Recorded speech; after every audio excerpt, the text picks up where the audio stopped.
Hello viewers, welcome back to my channel. Thumbnail আর title দেখে তো বুঝেই গেছেন আজকে আমি কি বিষয়ের ভিডিও করছি। ভিডিওটি প্রথম থেকে শেষ পর্যন্ত মন দিয়ে দেখুন। এই গাছটি আমার শশকর্ণ জুঁই বা গোকর্ণ জুঁই বা অনেকে আবার চৈতন্য জুঁই বা জয়তু মল্লিকা বা অনেকে আবার শুটিং স্টার ফুলও বলে থাকেন। অনেকের নাম, এক এক জায়গায় এক এক রকম নাম। সাদা সাথে একটু ভেতরে দেখবেন ছিটে আছে একটা অন্য রঙের। তা যাই হোক, এই গাছ ভরে ফুল পাবেন। কিভাবে পরিচর্যা করলে এত ফুল পাওয়া যাবে, গাছ সুস্থ সতেজ সবুজ থাকবে, সব কিছু নিয়েই আলোচনা। ফুল হয়ে গেলে কি করবেন, নতুন বাগানিরা অবশ্যই আপনারা দেখতে থাকুন। তা দেখুন, এখানে একটা আমি কাটার নিয়ে নিয়েছি, ফ্যালকনের জীবাণুমুক্ত করে নিয়েছি আগে থেকে স্যানিটাইজার স্প্রে দিয়ে। এইবার এই যে দেখুন সব শাখাগুলো যেগুলো ফুল হয়ে গেছে, এই যে কালো কালো যেগুলো সব শুকিয়ে গেছে, এই অংশগুলো সব আমরা কেটে দেব। খুব ভালো করে দেখুন, এই অংশ আমরা কেটে দিচ্ছি। খুব ভালো করে দেখুন আপনারা বন্ধুরা, আমি এইভাবে কেটে দিচ্ছি। আপনারাও ঠিক কাটারের সাহায্যে সফট প্রুনিং করে দেবেন। তাহলে কি হবে, আবার পরবর্তীকালে এখান থেকে আরও শাখা বেরোবে, সেই শাখা থেকে আরও কুঁড়ি আসবে, গাছে প্রচুর ফুলে ভরে যাবে। এই প্রুনিং আমাদের অবশ্যই করতে হবে। ফুল হয়ে গেলেই আমরা প্রুনিং করে দেবো। তাহলে কী হবে, গাছ আরও ঝাঁকড়া হবে, প্রচুর প্রচুর ফুল আসবে গাছে। মানে নতুন নতুন যেহেতু শাখা হবে, সেই শাখাতে প্রচুর প্রচুর ফুল আসবে। অতএব এই কাজ আমরা অবশ্যই করব। খুব ভালো করে দেখে নিন, নতুন বাগানিরা গাছের ডাল কাটতে মায়া করেন। তো যাই হোক, আমার সমস্ত কাটা হয়ে গেছে অংশ। এইবার আমি একটা জৈব মিশ্র খাবার দিয়ে দেবো। এটা কি আছে, 2 চামচ নিম খোল, 2 চামচ হাড় গুঁড়ো, 2 চামচ শিংকুচি, 2 চামচ চামড়া সার, এইসব দিয়ে এই খাবারটা আমি চামচের সাহায্যে মাটিতে দিয়ে দিচ্ছি দেখুন। আর তার আগে আপনারা দেখে নেবেন মাটিতে কোনো আগাছা আছে কি না। আগাছা থাকলে আপনারা তুলে ফেলবেন ওগুলো। এইভাবেই আগাছা তুলে তারপরে মাটিটা যদি প্রয়োজন হয় খুঁড়ে নেবেন। খুঁড়ে নিয়ে আপনারা এইভাবে খাবারটি দিয়ে দেবেন। এই খাবারটি আপনারা এখন মাসে মাসে দেবেন, কারণ এখন ফুলের সময়, গ্রীষ্মে ফুলে ভরে যায় এই গাছে। কম বেশি সবই, শীতকালেও ফুল হয়, কম হয় তুলনামূলক, গ্রীষ্মে বেশি হয়। তা যাই হোক, এইভাবে একটুখানি মাটিটা মিশিয়ে দেবেন, খাবারটা এইভাবে মিশিয়ে দেবেন। নতুন বাগানিরা একটা নিড়ানির সাহায্যে আমরা মিশিয়ে দিচ্ছি। আর অবশ্যই খাবার দেওয়ার আগে মাটিটা ভিজিয়ে রাখবেন। আগের দিন ভিজিয়ে রাখতে পারেন, বা আপনারা সকালেও ভিজিয়ে রাখতে পারেন কিছুক্ষণ আগে, তারপরে যখন খাবার দেবেন।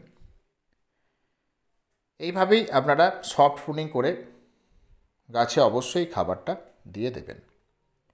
তাহলে দেখবেন খুব ভালো রেজাল্ট পাবেন। এমনি গাছে প্রচুর ফুলে ভরে যাবে, এই খাবার পেলেই হবে ঠিক মতো।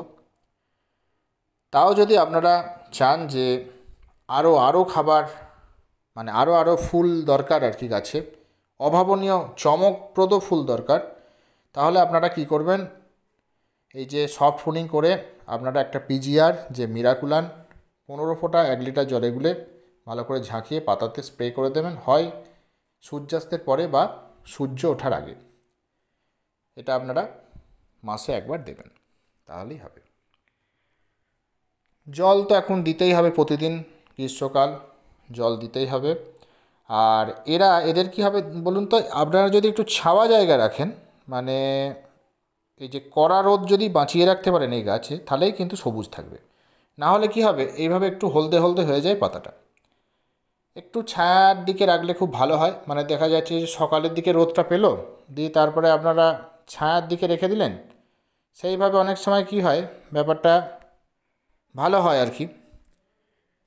তাহলে কি হবে, গাছটা খুব ভালো থাকবে। পাতা যাতে, যদিও বা এর পাতাগুলো কি হয় মানে এইভাবে একটুখানি হলদেটে সবুজ টাইপের, পুরোপুরি সবুজ হয় না এর পাতা, এটা এর ন্যাচারাল কালার আর কি। তবুও আপনাদের যদি মনে হয় যে হলুদ হয়ে গেছে, তখন আপনারা কি করবেন, যে এপসাম সল্ট বা ম্যাগনেসিয়াম সালফেট 2 গ্রাম 1 লিটার জলে গুলে ভালো করে পাতাতে স্প্রে করে দেবেন মাসে একবার। তাহলে যদি হলুদ হয়ে যায় পাতা, তাহলে গাছের পাতা আবার সবুজ হয়ে যাবে। এটা আপনারা অবশ্যই করুন। তাহলে আমি প্রুনিং দেখালাম, খাবার দেখালাম, জল বললাম, সানলাইট বললাম, আরও যাতে ভালো ব্রাঞ্চ আসে, গাছ আরও ফুলে ভরে যায় আগামী দিনে, সেই জন্যে একটা পিজিআর বললাম, আর গাছের পাতা যাতে সবুজ থাকে সেই জন্য আমরা এপসাম সল্টের কথা বললাম। এবার আপনারা যেটা করবেন, রোদটা তো বললাম, রোদ যদি আপনারা কড়া রোদটা যদি এড়িয়ে রাখেন আর কি এই গাছ থেকে, তাহলে কি হবে, গাছ খুব সুন্দর থাকবে, গাছের পাতা হলুদ হবে না। আর গাছে যাতে রোগ পোকা না হয়, এখানে কি হয়, অনেক মাকড়ের উপদ্রব হয়।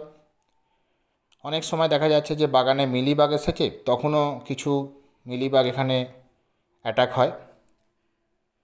এগুলো যাতে না হয় সেই জন্য আপনারা কী করবেন, যে একতারা 1 গ্রাম 1 লিটার জলে গুলে ভালো করে ঝাঁকিয়ে পাতাতে স্প্রে করবেন 15 দিন অন্তর, মানে মাসে 2 বার।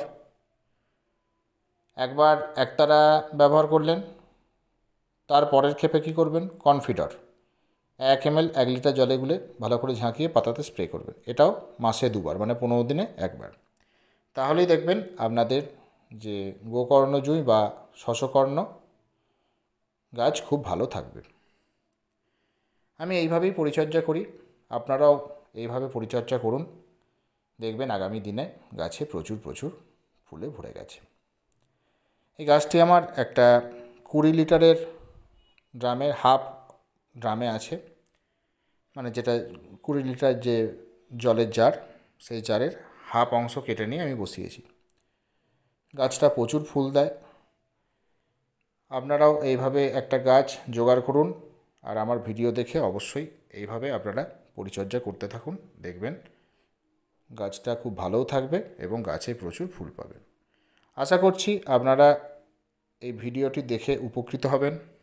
যদি ভিডিওটি ভালো লেগে থাকে অবশ্যই লাইক করুন, বন্ধুদের সাথে ভিডিওটি বেশি পরিমাণে শেয়ার করুন, কিছু জানতে আমায় অবশ্যই কমেন্ট করুন। যারা চ্যানেলে নতুন তারা চ্যানেলটি সাবস্ক্রাইব করুন। Thank you.